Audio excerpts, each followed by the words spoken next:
Hi everyone! If you're new, my name is Jay, and this is a short series talking about AAVE, African American Vernacular English. And if you're coming from another video, welcome back. I suggest you watch my last video, which talked about language variation. But in today's video, we're going to talk about the structure of AAVE, specifically sound and grammar.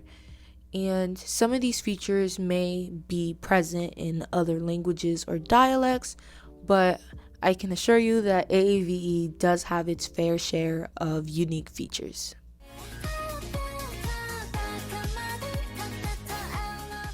First, we'll be talking about grammar, which is also called the syntactic system, and the grammar of AAVE is composed of morphosyntactic features and patterns. Morphosyntactic is morphology and syntax together. Morphology is the way words are constructed with stems, prefixes, and suffixes, and syntax is the way words are put together to form a sentence. One of the evident differences with white standard or mainstream English and AAVE is how elaborate the tense, aspect, and mood system is. Now, with examples in the grammar system, the first one we'll be talking about is a common one, the invariant be, also called habitual be, and it's used to show that something has been happening for a while or over a period of time. And the example reads, I be in my office by 7:30. It's just the speaker saying that they're usually in their office by 7:30. The next example is remote time stressed been. It indicates that an event took place in the past and that the event is still relevant today. The example reads, I been met her like a long time ago. It's just the speaker saying that they met the person a while back, but they still see this person current day. Completive unstressed done. The use of done is to emphasize the completed nature of an action, and it can co-occur with been, like been done or done been. The example reads, I done got a spanking for something he done did. This is another common one. Depending on who you're around or what you watch or listen to, you will hear this quite often, that done is used for the past action of something that has happened. The next example is a real common one, ain't for didn't. So it's the use of ain't to mean didn't in the past tense negative marker. The example reads, you know I ain't know what Freaknik was. And it's simple, just like that. Now, with this example is something that I found myself while researching, and this is called epizeuxis, which is lexical repetition occurring immediately right after one of the words, and it also emphasizes something in particular.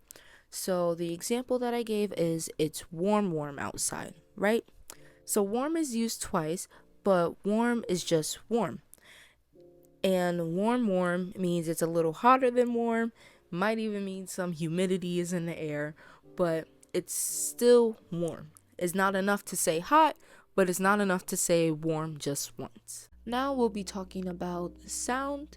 It's also referred to as the phonological system. It's not as extensive as the grammatical system, but in the phonological system, it's more focused with suprasegmental variation, which is the variation in syllables, intonation, which is the rise and fall of your voice, or stress. Now, with the examples of sound, the first example we'll be talking about is artlessness and unstressed syllables, also called non-runticity, which is the deletion of the R sound following a vowel or between two vowels. He might have been born in Washington, D.C., but his father. So father wouldn't sound like father, it would be father because of the absence of the R. The next example is consonant cluster reduction. So the second consonants in words with final consonant clusters are lost. And CCR is common when words begin with a consonant. And in the example I provided below, the SK cluster is actually reduced to an S sound. So risk will now sound like risk. So it's too much risk. The next example is velar nasal fronting, which is ing is replaced with in words. So in the example below, I have coming and expressing, but now those words sound like coming and expressing. It's people coming from where they're from, expressing themselves through the art the way they do. Intonational variation, and intonation is the rise and fall of a voice when speaking, and the words underlined in the examples have more intonation because they use more tones in that specific word. So with the example, the really would go down, so it'll be like not really, like if one of us say, I heard it's a party uptown, I heard there's one downtown.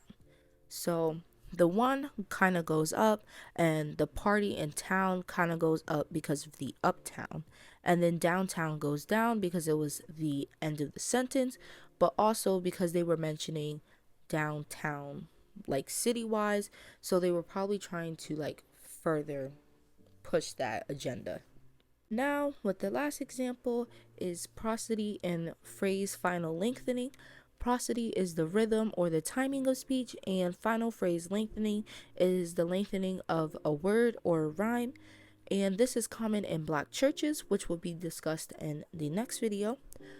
I'll read the example. But then she had started working at FedEx with me too when she had quit.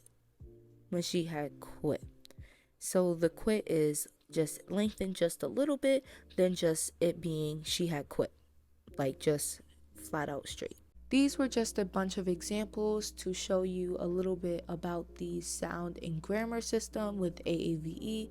There's obviously a bunch more, and there's also semantics involved with AAVE, but I will leave a link in the description for you guys to check it out if you would like to read more on it.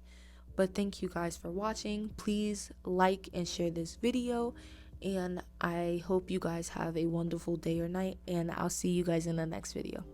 Bye!